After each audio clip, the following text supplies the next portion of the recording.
Welcome to the Resolve to Read podcast. This is Jennifer. I'm here with my husband, Aaron, and we're reading through the Bible. So come join us. Let's go on a grand adventure together. Who are you listening to? Close your eyes, take a chance on my voice. My word will light the way for you. When it's dark and there's no sense moving. Move at the sound of my voice.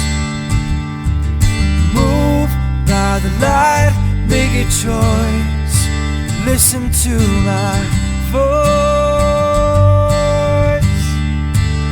I got something to say. And once again, we are traveling. We're in our studios here in Rockville, Maryland. Hi.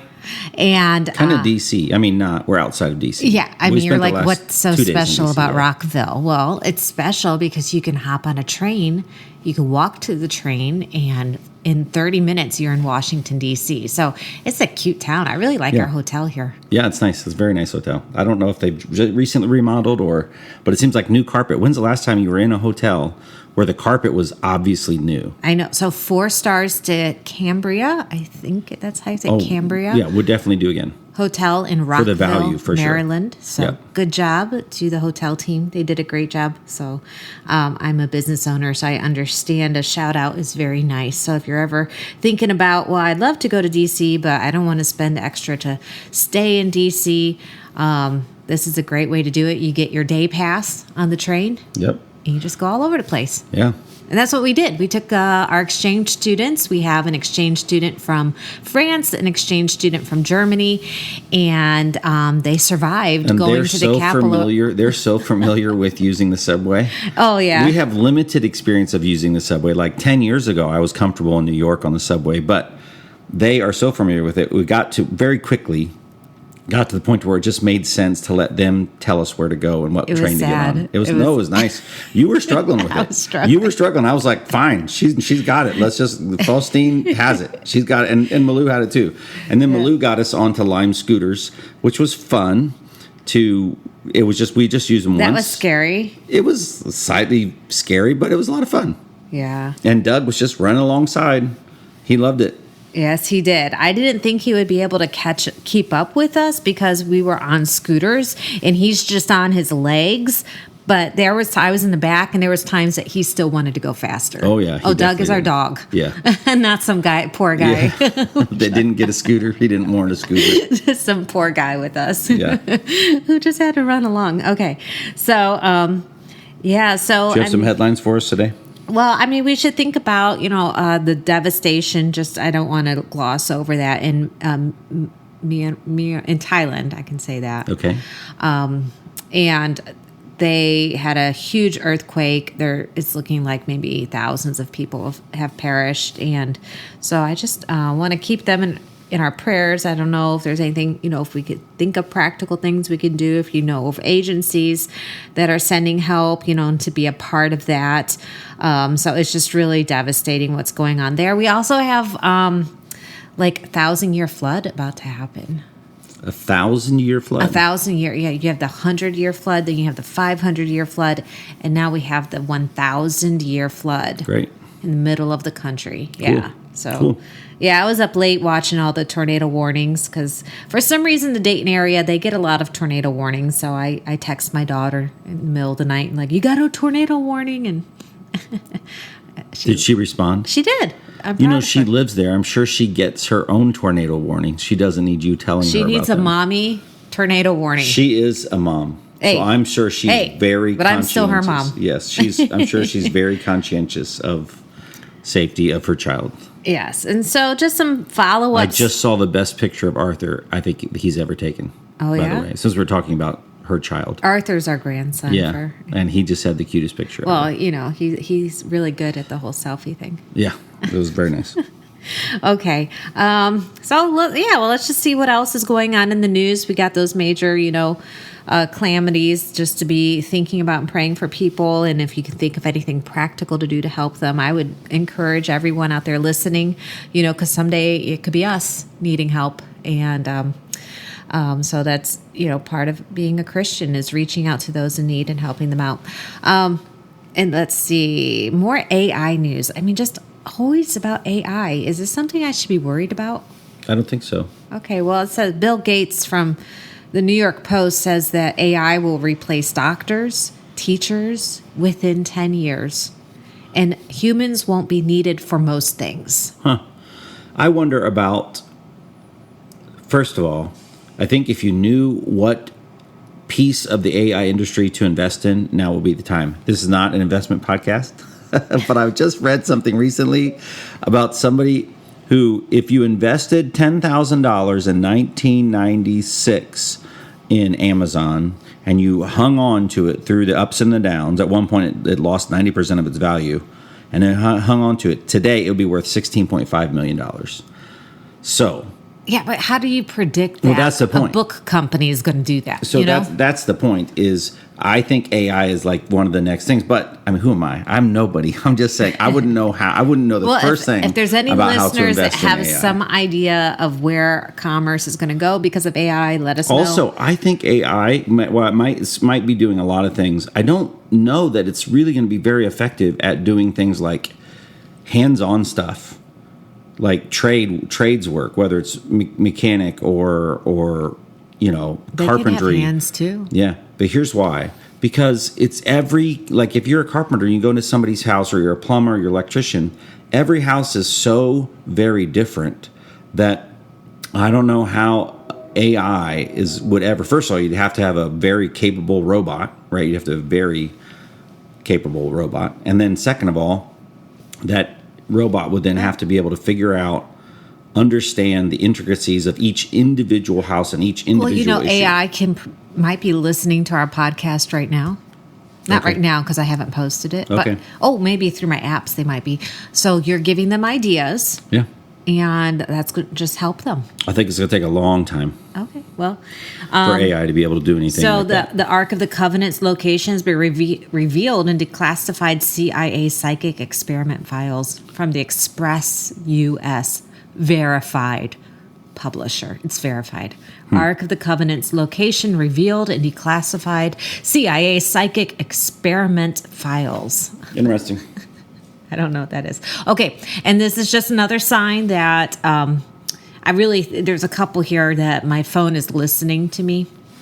Here's last week we were like, okay, what is in our 3-day, what is that? Our 3-day emergency kit, right? And I said the only thing you really need for 3 days emergency is water. Yeah. Because we already guns too. And we already have plenty of food on us. Okay. We all carry 3 days worth of food on us. Yes, Americans do, but this is for Europeans. Even Europeans, you'd be surprised. Okay. Well, our phone's listening to us, and they said, hey, just so you know, the Mirror US wants us to know that Costco is selling World War III doomsday survival kits as the EU tells residents to start stockpiling. They're not branded that way. Yeah. Costco. Costco absolutely has rations. They got everything. Costco. No, it's in a box. Look, it says Ready Wise Food Supply. Correct. But it is not marketed as a World War III survival means. Well, the Mirror was just trying to find a solution for us because the phone heard that we were struggling with that. So, have you not noticed that when we're in Costco? No. Big buckets on the end aisle. Oh, no. Costco. Over by they got everything. Yeah. Okay, cool. Human bodies begin breaking down at 2 very precise ages. Okay. I don't know what they are. Yeah. So there you go. I think from the moment we're born, we start dying. I mean, we're growing, but your cells are, you slough off cells all day long. You have cells are dying every day, every moment. Even babies have cells that are dying. Well, I have no idea what those ages are because I didn't actually read that article. Well, God knows every day. Every one of our days is numbered. He knows exactly. Oh, he does. I'm glad I don't know. I don't want to know. Anyways, I don't know. You would live different though, wouldn't you? I don't want to know. I want to be surprised. We should live like today's our last day. We should always live that way. But if you actually knew when you were going to die, I think it would change. That would be a motivation that would stick. Yeah. I think. From Insider, okay. It says stylists share I read this article because I didn't know. Stylists share 4 fashion trends that are in for Gen Xers right now. That's me. And 4 they should probably skip. And you know what's funny? My phone was listening to me. This popped up. Remember the day I was in my closet and I was like, I don't have anything to wear. I don't like any of my clothes. I don't know if you heard me. My phone heard me. And my phone knows that I'm a Gen Xer. And so it gave me this article. But I read it. And it said I should wear a fisherman's jacket. I'm thinking when you say that, I'm picturing the guy on the logo of the frozen fish patties, with the yellow raincoat and the hood. Is that what they're talking about? It was awful. I looked at all their suggestions for me. I'm like, you don't know a Gen Xer. You really don't know a Gen Xer. So, I'm not going to wear a fisherman's thing. And then it says I should go for an androgynous look. Yeah, so here's what it is. Remember on the side of the frozen fish patties, trust the Gordon's fishermen. It was like and I'm picturing green, like olive, big old coat with no form or anything. And then it said I should wear matching sweatpant outfit. Okay. I'm like, ew, because I'm retiring. Oh, we got a lot of work to do. We are nowhere near retired. I mean, it would be nice if we could retire, but who do these people think we are? We grew up in the 80s. We grew up in punk rock. And we had the grunge factor. I mean, come on. I've got at least 20 more years of working There's no way I'm wearing any of that stuff. I've been through every single fashion thing that you could think of. I've had my waist up to my ribs. I've had the waist way too low, and I am never going back to that. I've had pinned skinny jeans. I've had bell-bottom flares. All of that in my lifetime. You know what? I tell this article, I'm just going to wear what I like. Are you talking to articles now? I am. That's concerning. Okay. And then a really cool story out of Cleveland. Boy 16 saves family from burning home. He risked his life to save the others. And it's really cool. I don't know if you can see the picture there. He saw there was a family on top of the roof of the porch, right? Mm-hmm. And mom, a baby, little kids. And he sees the house is on fire. And he runs, 16 years old. He runs and gets the ladder out. Runs over to the ladder, takes the ladder to his house. It's like burning and there's flames everywhere. He climbs up there and helps each one down, and he gets the baby down. It's pretty awesome. Wow. Yeah. And so, that's a really awesome story. And then I'm like, would our 16-year-olds be able to, when they are not our exchanges, but our kids, when they were 16, would they be able to? Absolutely. Okay, cool. All right. Absolutely. WJW Fox 8 News wants us to look for it. Big dancing birds are returning to Ohio. It's always about the birds in Ohio, right? Big dancing birds. Big dancing birds. Interesting. Yeah. So, is that a species? Big dancing bird? Well, only in Ohio. Yeah, there you go. So, and then the Columbus Dispatch, also in Ohio, they used drones to drop drugs into Ohio prisons. Now they're serving time in them. Huh. Yeah. You knew that wasn't going to last very long. I mean, yes, people were doing it, and you knew that was not going to last. From Cleveland.com, we got our Strongsville police blotter. We have serious crime happening. Always fun. It's serious. Mother cancels fraud report because the hungry son was the culprit. Interesting. So I can imagine what that story was. Somebody, a son who of undetermined age, was hungry and decided to order DoorDash or something. Used her credit card. And used her credit card or her app to do it. Yeah. And she's like, I don't know that charge. Fraud. It's always the son. As the son is licking the barbecue sauce off his fingers. Those sons, I tell you. And then what's cool is the Cavaliers, the Cleveland Cavs. They're our basketball team, if you're not aware. I was not aware. The LeBron James, he used to be. What? Yeah. And so the Cavaliers are honoring the teen hero who saved the Cleveland family from a burning home. Cool. Yeah, I thought that was cool, too. Well, it's just a picture of our girls. Okay, in front of the White House. That was cool. We were there on Liberation Day or something. I don't remember. They have some weird day. Yeah, yesterday was because of all the tariffs. I don't know. Okay. But we're with a couple of Europeans. I'm not sure how they felt about that. And moving on. There's our once in a 1,000-year storm. Ohio plumber only in Ohio notices a brown lump on the ground. Then his heart stops as it begins to move. Ugh. Interesting. What was that? You didn't look at it, so you don't know. On Twitter, DoorDash and Klarna have signed a deal where customers can choose to pay for food deliveries in interest-free installments or deferred options aligned with payday schedules. I was gonna say that's terrible, but also that's already happening on credit cards, right? So I guess what difference is it? I mean, if people put food on credit cards, and you know my phone is listening to me because I'm. Okay. Yesterday we are at the National Natural History Museum. Yes. In Washington, D.C., which is absolutely free to go to. I mean, come on. There's so much. It's like the Smithsonian. The Smithsonian. There's so many cool things you can go see there. They're absolutely free. And they have this big whale hanging in the middle of the room. Yeah. And so I wanted to know what kind of a dumpy face. Yeah, had a weird face, and I'm thinking, we could all fit inside that whale. Bless you. And then I was thinking, we could all fit in that whale.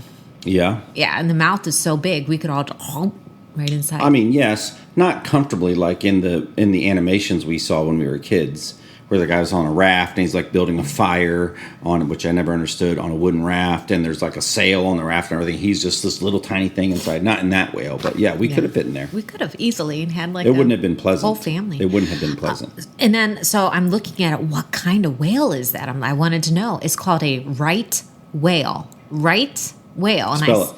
RIGHT whale. Is there a left whale? I don't know. But the point is, I said those words out loud. And I tried to get your guys' attention. Is there you guys a kind of wrong tune whale? me out a little when I'm saying weird stuff like that. Is there a wrong whale? See, it's interesting. The things I say are interesting. Now you find it interesting. There's a right whale. There's a wrong whale. See, it's good. Is there a left whale? So anyway, I'm like trying to be funny, and I say, is there an illiterate whale? I don't know. Whale? And I just say it out loud a few times because I think it's funny. And the only thing listening to me is my phone. Okay. And so it gives me a nice headline, and it says, from the Palm Beach Daily News, verified publisher, watch, rare right whale sighting off Florida coast caught on video. I kid you not. I get me an article about a right whale. Huh. I wonder why they chose to hang, because I didn't read any of these. We had been before, so we were just letting the girls kind of drive, and we were all tired because we've been walking so much. And they wanted to see, and they were flying through exhibits, so we didn't actually read anything.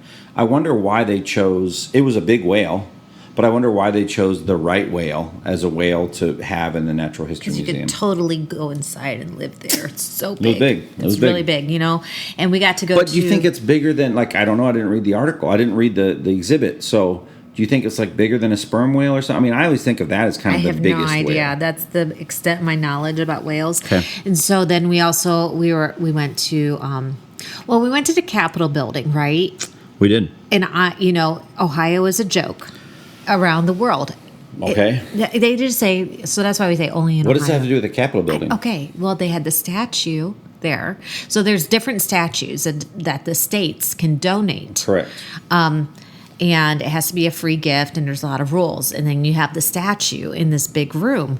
And Ohio's statue. And what used to be the room for the House of Representatives before it got too small. Right, exactly. Yeah. And so Ohio's statue is a statue of Thomas Edison. Right. He is holding a light bulb. I'm like, oh, yeah, go Ohio. And so this is to everybody in the world. Everybody in the world, I want you to know, every time you turn on... Hey, watch out, because pride comes before a fall. Turn on a light, you can thank Ohio for that. Watch out. You know what? Every time you fly an airplane... And you had about as thank much... the Wright brothers from Ohio for that. And you have about as much... invested in those two things as a grain of salt has when it makes your food taste good. Ohio. I am Ohioan. You were not born in Ohio? I was born in Ohio. Okay, fine. If anybody has a right to be proud of the state's accomplishments, it's me. And guess what? I am not going to spout them because But then what's funny is then we went to the Natural History Museum and we went through the dark sky Oh, that's exhibit. always disheartening. Yeah. So, and I'm like, oh, Ohio did that. Oh, that's true. That's true. Light pollution is what we're talking about. They have an exhibit that shows light pollution since 1950. So it's got like 4 or 5 photographs, or they're not photographs, but they're visual. They're on a video screen.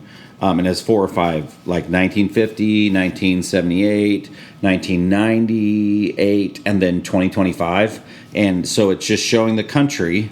All lit up. It's all dark country, and then it just shows the sources of light that are based on how much light pollution there is. And so you can imagine that in some of the western states, it's pretty dark in some places, especially in 1950. But you get out to like the West Coast, and it's pretty bright, and you get, of course, to the Northeast and those areas, it's very bright. And then it just keeps getting worse and worse and worse. And what happens by 2025, there are just little pockets in parts of the western United States. This is a problem. For me as a Christian, this is a very, very serious, big problem. So think about our Bible readings.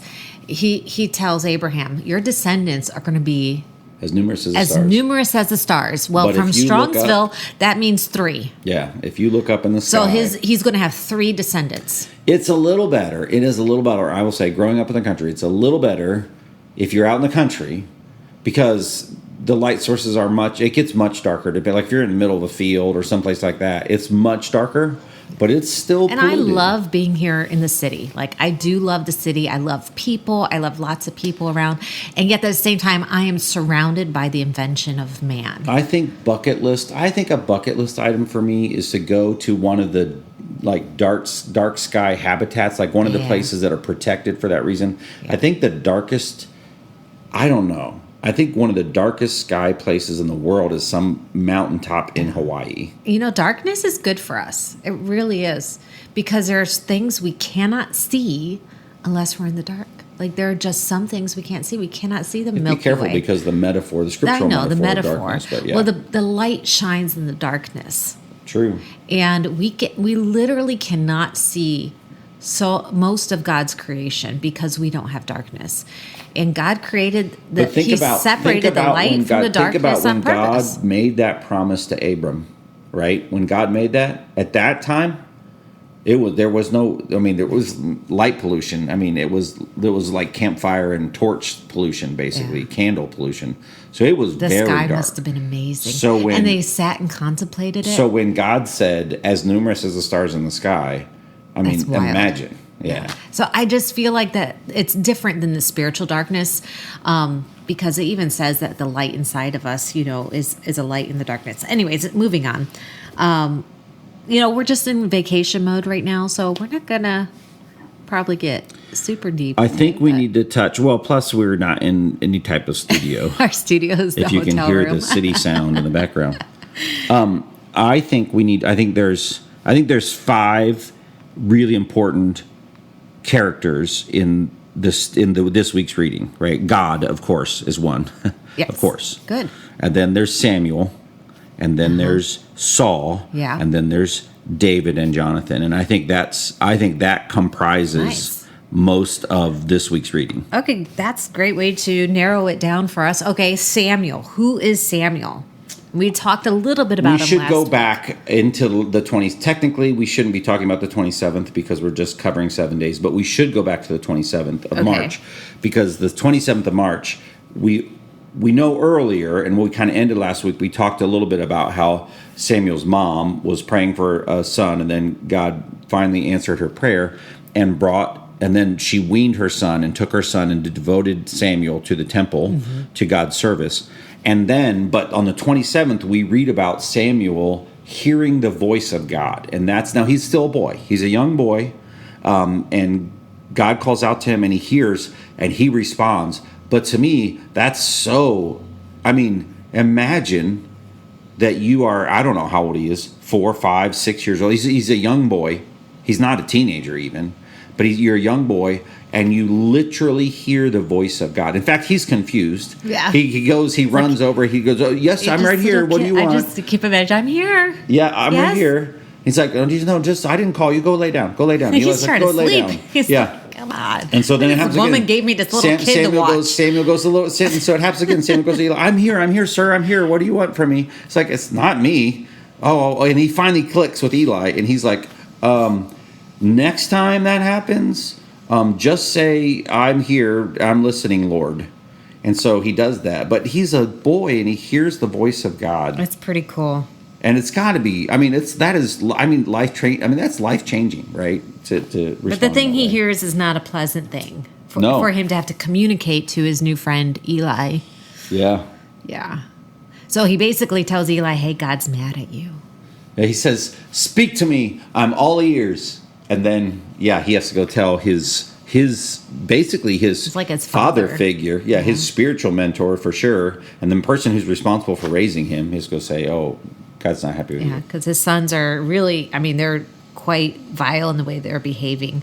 And God's not happy with Eli because Eli is not holding his sons accountable for their actions. But what I so appreciate about, and I know he's just a boy, but what I so appreciate about this picture, this imagery, is even though he doesn't know because he's just doing what he's told, but it's the posture of, speak to me, I'm all ears. It's this posture of, God, I'm listening. I'm listening. What do you want to tell me, right? It reminds me of that song, which I keep talking about, that we sang at Genesis Church, where it's a worship song, and they say, and it's basically saying to God, I love you, and then I love you, and because I love you, before you even ask, the answer is yes. Like, speak to me. I'm all ears. Yeah. I'm here. I think that's, when we see prophets being used by God, there is that unabashed willingness to be used by God and to say the things that God wants them to say, or they don't want to, but they do it anyways, even when it is like it goes against what they want to say. Right. They still say it. Yep. And that's the... So I appreciate that posture. Of all of that stuff, yes, and that's all I wanted to get out of the 27th was just, this is Samuel getting called here. Yeah. And his posture of listening intently for God and being obedient, even though it's not, pleasant. So one thing Even to point boy. out, Eli was a high priest, Yep. right? Samuel is not. Yep. He's just there. Yep. Samuel, He's a servant in the temple. He becomes a prophet of God, and he becomes judge. So he is the very last judge. Yeah. We're finishing up. And that gets us into this week's reading. Yes. And Eli passes, and now Samuel is, just doing his thing, talking to God, leading the people of Israel. But now we have this problem with Samuel's sons. Yeah. And the people, they've got it in their mind that, it must be one of Samuel's sons that rules after Samuel, which isn't true. It could have been anybody. But they say, okay, your sons are all doing bad things too. So we just want a king. Yeah. Because that'll solve it, and it's heartbreaking for me to even hear that, because we look back, and we have the hindsight's 2020, but we look back and we're like, there was a time when God was literally your king. He was a theocracy, a true theocracy. God was literally your king. And not only that, and then of course there you guys are rebellious. But I'm not being super critical, because I realize my rebellious heart is the same. But then that wasn't good enough for them, right? And then God specifically says, don't ask for a king like everybody around you. You don't want a king. Don't ask for a king. What's the difference between a king and a judge? How does a king lead differently? Well, theoretically, than a judge is supposed to just be... it's just supposed to be sort of a conduit, really, of and administering what they understood about God's desires and God's plans and God's will, and administering that wisdom to the people. Right. In like almost like a, I guess they led sort of, but kind of like a case by case basis, sort of. Yeah, they judged based on the purity of God's law. Yeah. That's how they did it. Well, they're supposed to. And they were bad judges. They but yes. weren't to lord it over the people. Yeah. That they didn't have that kind of power to do that. Yeah, you don't. As a judge, you don't accumulate. You don't have a treasury. Right. You don't accumulate a wealth. As your kingship. It's more, if anything, honestly, the theocracy with the judge is closer to a democracy than but anyway, the monarchy. The Israelites are unpleased with all that nation is just unpleased with everything that's going on, and they're like, give us a king, give us a king. And so Samuel, I could see him wanting to take that personally. So God says, hey, listen, it's not you they've rejected, but they have rejected me as their king. So whenever we want to put these people in the place of God because we're so insecure, and I'm actually taking this applied leadership class, which is really cool because it's diving into all these theories of leadership and looking at how people, start following and the different ways that they follow and the different tactics that people use. And it's very interesting. People, and one of the things I read this week, when things there's uncertainty, when people are afraid and they see that a human can provide the answers, they actually become attached to that leader. It's very interesting. But God says, it's not you they've rejected, but they have rejected me as their king. And it's not like it just happened. So it's not like, it says... It's been brewing. Yeah, as they have done from the day I brought them up out of Egypt until this day. Yeah. So they've been rejecting God as their king, even though they've had these judges. Every time they rebel. But here's the thing. This is the picture of us, though, too. And this we got to be real careful because it's easy to say, oh, those stupid Israelites, right? They had it so good. Why do they... But anytime we choose to do our own thing, and this is all they were doing. They just chose their will over God's will. Anytime we do that, anytime we rebel, that is a sinful heart. That's our ugly nature coming out. Like, God says this, but I think this is better. And that's where brokenness comes from. Yeah. So Samuel's like, okay, Lord, who do you want to be king? And Samuel directs him to a very strange tribe choice. Yeah. Not after what we just read. Because Benjamin, the tribe of Benjamin, I mean, we had some real problems with them. Serious problems. Yeah. No wonder. And this is the first time, I was like, oh, but Saul, he doesn't have all these many wives. And that's kind of cool. He just has one wife. Like, oh, yeah, that's right. But not. Remember that they weren't allowed to give their women to the Benjamites. And he's lucky to even have one. Yeah. So I shouldn't use that as a sign of his character. The weirdest thing about the selection of Saul to me is that basically it appears, the way that it's recorded here in Scripture, that he was just taller than everybody else. It does seem like it's kind of like, well, we're playing basketball and he's the tallest guy. I mean, it feels like that a little bit. So God is just giving them what they want. But his character is so strange because then he's hiding among the baggage. Literally, he's hiding among the bags so that he doesn't get called out or pointed out. Right. So anyway, God knew that people were going to look at his appearance. They were going to want the security of that tall guy. But what makes him, at least initially, if you're going to have a king, God's not spiteful. He literally, his spirit changes Saul's heart. Yeah. And that's what makes it, a kind of a cool, miraculous thing that God's like, well, okay, you want a king, here's a king, but also his spirit comes upon Paul. Yeah, it is interesting. So it's not like Saul is without excuse. I don't know. Anyways, it's not like Saul can make an excuse like, well, he didn't have the power to obey. No, God gave his spirit to Saul to obey. Yeah. And, he does have some victories. Sure. Yeah. So he does turn out when he's honoring God. Yeah, absolutely. To be a warrior for God. Sure. Yeah. And they talk about his children and everything. And then he has this problem. And he makes a sacrifice. He gets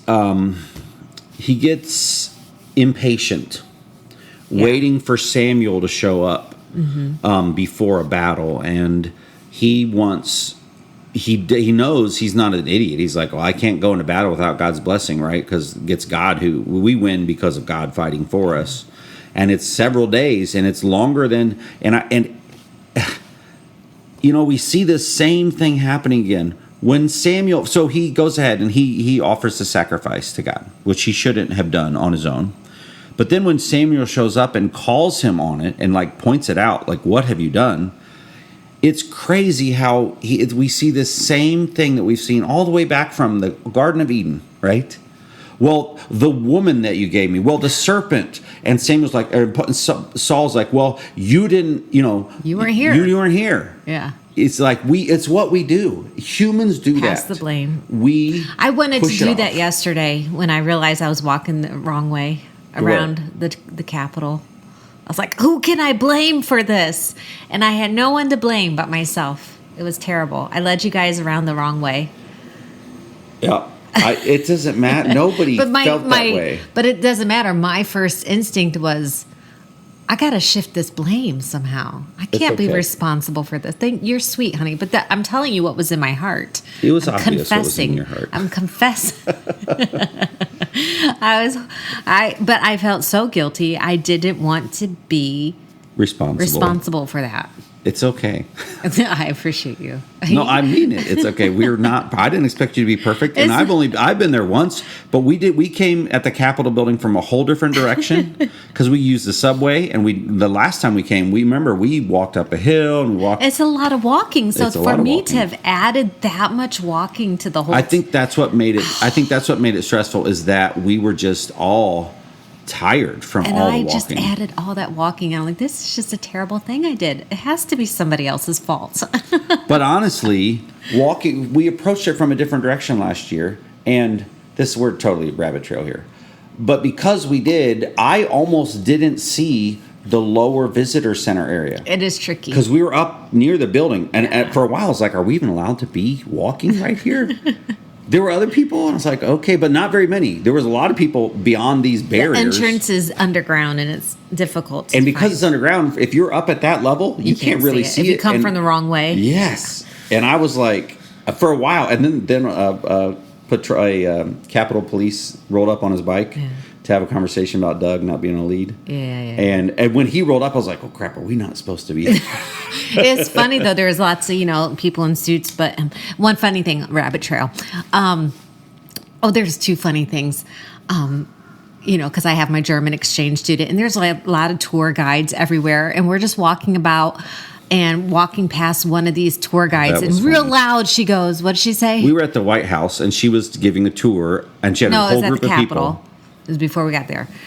And she goes, what did she say?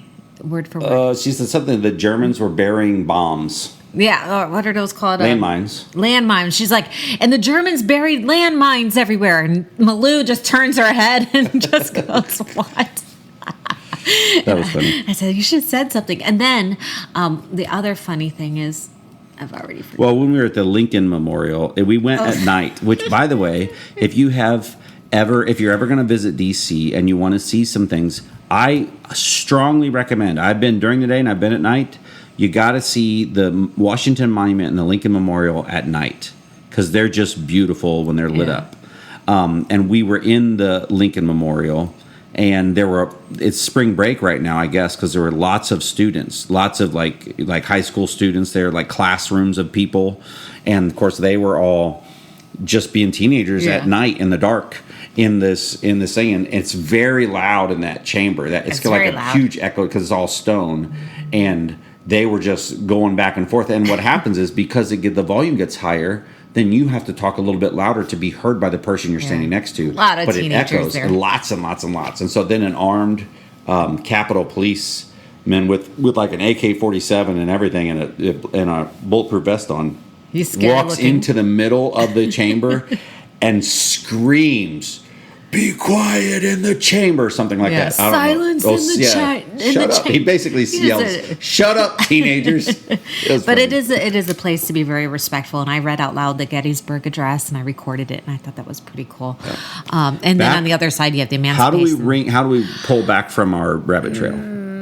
Abraham Lincoln, emancipated slavery. No. Slaves. Okay, no. Government. Just what are we talking about? We're talking about government. Right, Today we are talking about government. Okay, cool. And so now we're transitioning from We were talking to about monarchy. Saul. We were talking about Saul. He's not working out. He oh yes, I know. I remember. Oh, you're not the funny thing is a politician walked by and he was complaining because he couldn't have Diet Coke in where they were having session, but he could have milk. Yeah. That was funny. Anyways, so we're passing the blame. Passing the blame. There you go, passing the blame. I think if Saul had been contrite like we're going to see in a future king, Yeah. had eventually, like me, yes, my first instinct was to pass the blame. Yet I came around and I realized I couldn't do that. I think there could have been. He does actually at some point. He does repent. He says he says the words. They're recorded. He does actually repent to Samuel. Still makes excuses, but you kind of wonder about the attitude. Regardless, at that point, God had already decided. Yeah, I mean. And then God takes away his good spirit from him, and he gets an evil spirit. So tell me about that. So I kind of think it's God like sends. He has a psychological problem. The way it is recorded, God sends an evil spirit. That is how it's recorded in Scripture.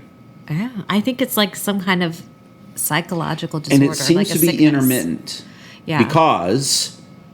Because it happens and it doesn't happen. And then, of course, this is how David gets introduced. And I would never say, I have my mom struggled with a psychological disorder, and I don't believe for a moment that it was an evil spirit. But in this case.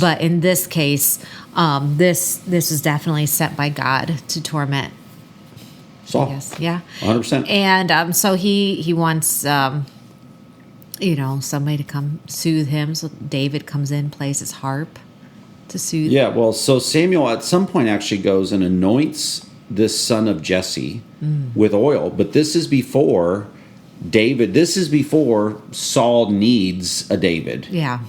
So Samuel goes at the request of God. He just obeys God, and he goes and Levi brings out all his sons, and he's like, hey, how about this one? And like the tallest one and the best one. Well, then, okay, how about the second best one? And then, blah, blah, blah, blah. And they're not anointing it. And Samuel's like, well, do you have another son somewhere? Well, Samuel's confused. I have a runt who's in the field shepherding my flock. Runt, aw.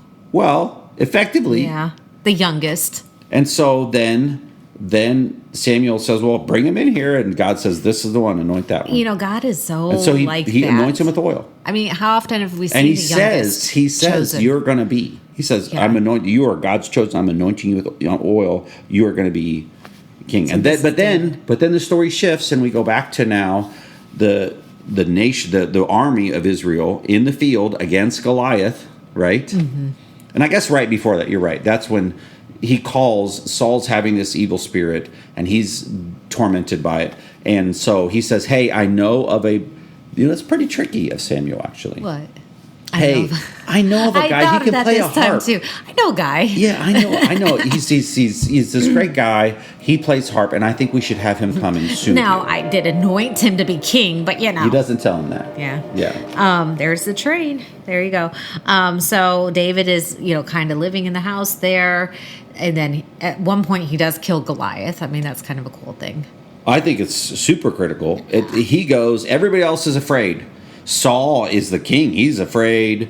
All of his army is afraid. Goliath comes out, and now he's 9 feet tall. Them. He's 9 feet tall, but he mocks them, and he says, listen, for 40 days, send somebody. We don't need to, as an army, we don't need to go to battle here, armies. Yeah. You just send your best out, and whoever wins, the other army will be completely defeated. And he just does that. But he's not just mocking them. He's actually mocking God. When you read his mock, he's mocking the Israelite God. And David is incensed. And he starts going around going, Did you hear what he's saying? Yes. And he goes to the next person, we got to do something. Do you hear what he's saying? But he's we gotta do just something. a boy. Yeah. I mean, he's just built up, but his brothers are just like, Shut up. Away and shut up. Yeah, seriously, we don't need you here. Right. And they're just, being big old mean brothers. So we know the story. So ultimately he tries on the armor. He can't even move around. He's like, I can't do this. He's learned to just ignore his brothers. Blah, blah, blah, blah. So he tries on Saul's armor, and he's like, no, I just can't, blah, blah, blah, blah. And so he goes out, and get the idea, he's he's small. He is a teenager. He's not a boy. Like Saul. He's not a man. Yeah. He goes out, he's probably a teenager. He goes out, and he slings a stone and kills Goliath, which is cool. But then, this is important, I think. If you don't pick, it stood out to me. I don't know, nothing special. I don't have special powers of observation, but it stood out to me. So God fights. First of all, he says that. David's very clear. God is fighting on behalf of me, right? He gives God the glory, which is why didn't any one of these men, you get the perspective that any one of these Israelite army could have stepped up and said, what are we doing? God fights for us. Yeah. Could have, but didn't. But it's different when it comes down to just one person. I got you, but if there had been a single, maybe this is just demonstrating how different David is. Yeah. He has a heart for God. He was willing to sacrifice. He was not afraid. He was just not afraid. He's like, God's got this. And if anything, I'm going to be obedient regardless. If my life, if it costs me my life, I'm going to. He was disappointed, I think. But he picks up, so he kills Goliath, and then he picks up his sword and Goliath's sword, which we assume is pretty large. Yeah. He's just probably weighs as much as he does, and he cuts off Goliath's head. Yep. Just keep that in mind because we're going to come back to that. Okay, so all these things make Saul extremely jealous of David because they start chanting Saul has killed his so many numbers, but his thousands. David, David's killed his tens of thousands. Yeah. So I mean, that's it. Just that evil spirit just starts getting there. That jealousy, that envy, all of that just starts to eat away at Saul. And instead of relying on God to overcome those sinful thoughts, he lets them fester. Also remember, he had tasted what it was like to have the Spirit of God in him and have the special blessing of God to lead. Yeah. And now that once Samuel anointed David, the Spirit, the Scripture says the Spirit of God came upon David and it left Samuel. I think though, it left Saul. At any time, I think Saul could have repented and he could have been made whole. He would have not been king, yet he could have had, the goodness of God in his life at any moment. Yeah, but he got entrenched in his, and I say his like it's something terrible that he did.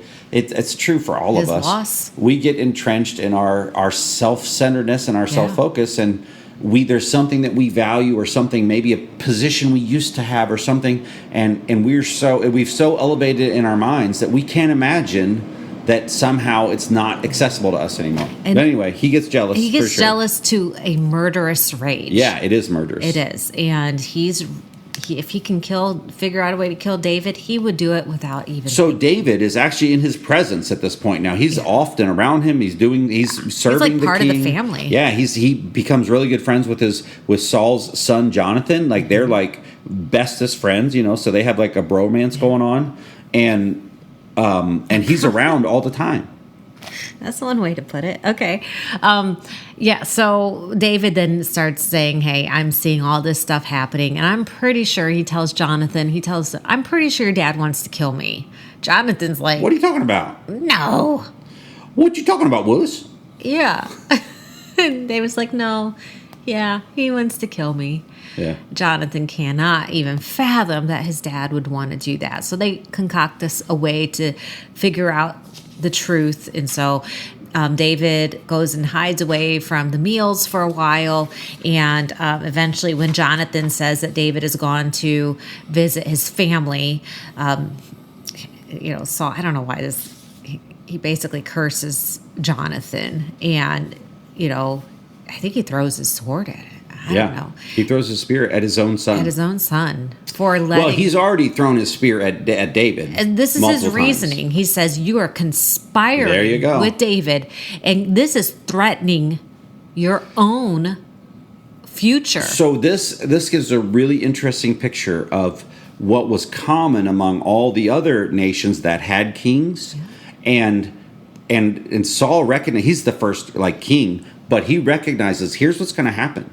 If I am dethroned, right? If David succeeds as becoming king, you, Jonathan, my whole lineage is going to be eliminated. Yeah. Because that was the culture. They would kill them all. Absolutely. If someone rose to king, they would destroy. They would kill the king. They'd kill the whole king's family, everybody's family, so that there was no one to challenge that authority, that kingship. And so Saul, he's really motivated out of his own concern for himself, in my opinion. But he does say, it's going to affect you, Jonathan. You're going to die. In fact, Jonathan recognizes the danger here, and he actually makes David covenant with him, that, hey, if I tell you whether my dad is coming for you, right? Because that's the whole shoot the arrow, and if I say it's beyond you, and David's in a cave listening. Yeah. he says, if I tell you that, if I do this for you, you have to promise that my family, he's speaking now of himself, Jonathan,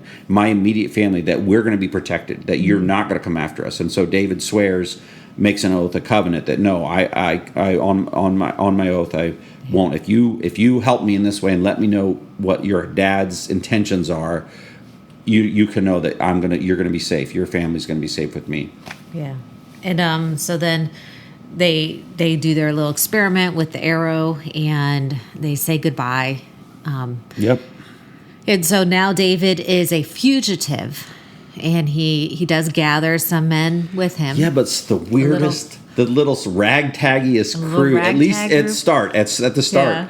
It's all those who basically are disenfranchised or. So why is God so pro David and anti Saul? Why is God pro David?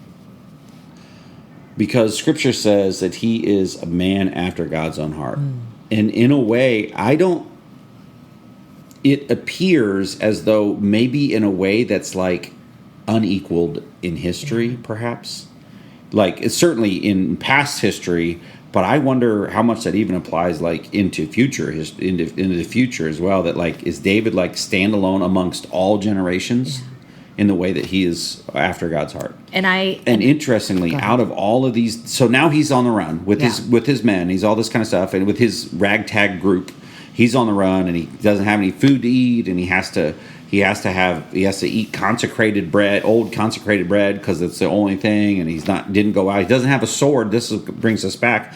He doesn't have a sword, and he's at the temple. And he says, "Well, he's at this the place where he gets the bread." And he says, "Hey, do you have any swords here? I need a sword. I don't even have a sword." And he said, "Well, we don't have any sword except for the one that was the one that he used, Goliath's sword. It's wrapped in a thing under the altar."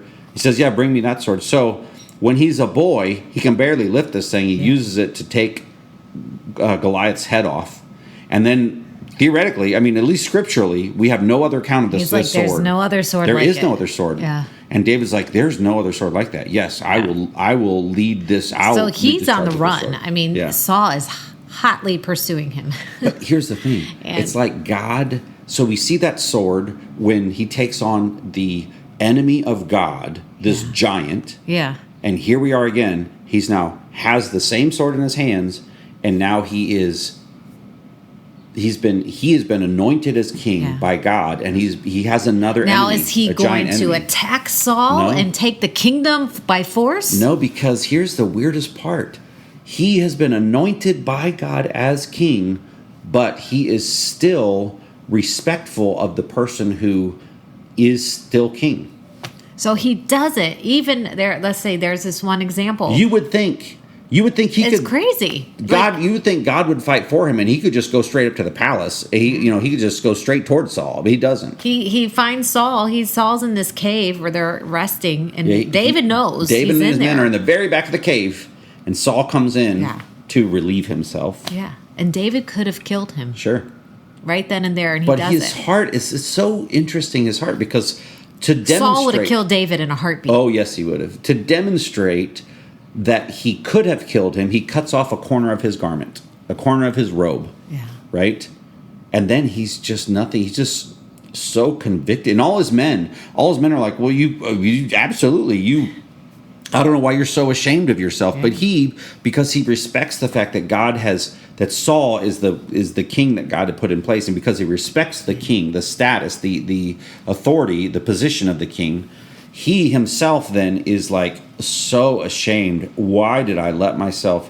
What in the world was I thinking? And it's not like cut off the corner of the king's garment. He is suffering at the hands of. But the interesting thing we talked about, God chose David because of his heart. Man looks at the outward appearance, God looks at the heart, and we just say, okay, I'll just take you at your word. As we're reading this, the neat thing about our chronological Bible is that we actually get to see David's heart. I love that it puts all the Psalms right in with the things that are going on. So you read a little bit of the narrative, and then you read a psalm.